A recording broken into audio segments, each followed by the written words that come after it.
Just how many of us, when we let our minds drift, find that our pencils drift right along with it? To the doodler, the canvas can be anything. A napkin, a margin, a soon-to-be-discarded envelope. Yet, for all its ubiquity, the doodle seems to be the artistic equivalent of Rodney Dangerfield. It just gets no respect. Even the Oxford English Dictionary reduces the doodle to a drawing made absent-mindedly. Face, tongue. And boy, does that upset doodler Sonny Brown. You don't even like the definition of doodle. I don't like the definition. I'm not pleased with the definition. That is correct. What's wrong with the definition? It's totally inaccurate. It's not an accurate representation of what's happening for a doodler. This is basically what your notepad looks like. A bunch of drawings and arrows and... Yes.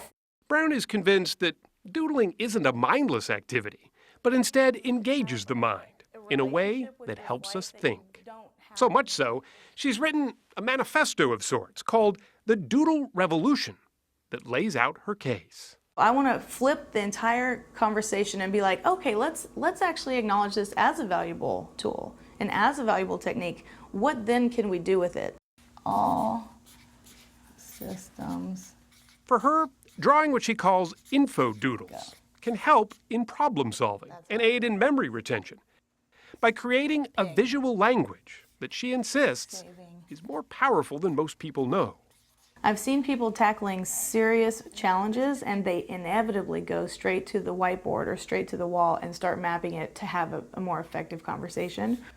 And then you have that visual explanation for people to understand what's really happening. Her Austin-based consultancy, SB Inc., now offers doodling workshops. Her clients are major retailers and media companies who are starting to catch on. But the doodle, she says, still has doubters. There are skeptics everywhere. I encounter them all the time, and I love them. What do those critics say, though? I mean, if you come in and... Oh, they say all the usual stuff. They say, oh, it's a waste of time. Oh, it's mindless scratching. They say everything that you would expect them to say when you misunderstand and you underestimate something. Andrew Silton stopped underestimating the power of the doodle after he realized he'd been doing it most of his professional life. For me, it was definitely something more. I actually think it was rather important. Over a career that spanned 3 decades in asset management, Silton amassed oodles of doodles, drawn while he was actually leading important financial meetings all over the world. This was a meeting with a bunch of senior bank executives to talk about budget issues. The longer the meetings, the more detailed the doodles. And what do you think prompted it? Were you just bored in the meetings? No, I think it was actually a way of staying engaged in the meeting. Kept you from checking out? Yeah, definitely. Because why? What happens in your brain, you think? I suspect that what it does is it occupied me from thinking about other stuff. That notion that doodles may open the door to better concentration has been getting the attention of researchers of late.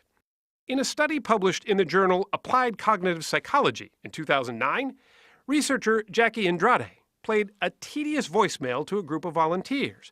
Some were asked to doodle, while others simply listened to the message. Well, it turns out the doodlers remembered 29% more details than the non-doodling group. Doodling has been grossly understudied. It is one of the most neglected day-to-day activities. Jesse Prinz teaches philosophy of the mind at the City University of New York. His blue hair is as much a trademark as his obsession with doodling heads. They're all scrap paper. Every one of them is on some sheet. Great environmental message here. He's drawn thousands of them, all while he was supposed to be paying attention to something else. Every single picture you see here was drawn during an academic lecture. He's so convinced that doodling helped him remember those lectures better, he actually encourages it in his own classroom. So do you want kids to be doodling while you're lecturing? Absolutely. You really do? Absolutely. You're not offended by I that? think we should train people to doodle. The reason is simple. To his mind, doodling isn't just a distraction from boredom. It may actually keep us from daydreaming and zoning out altogether.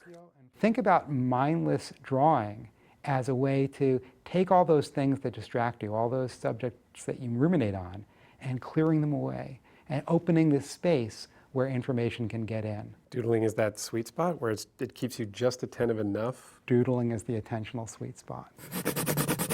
So what do you think makes a doodler and somebody who just doesn't really do it? I think dull people don't doodle.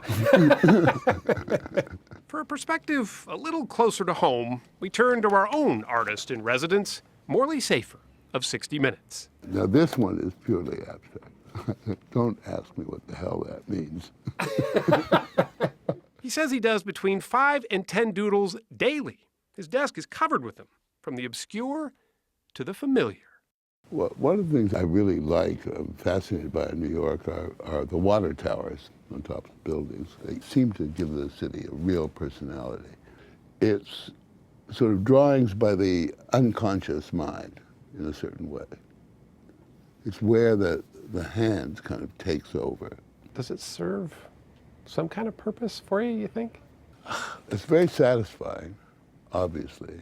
I mean, if it was painful, I wouldn't be doing it. Good point. Perhaps that's why so many U.S. presidents doodled.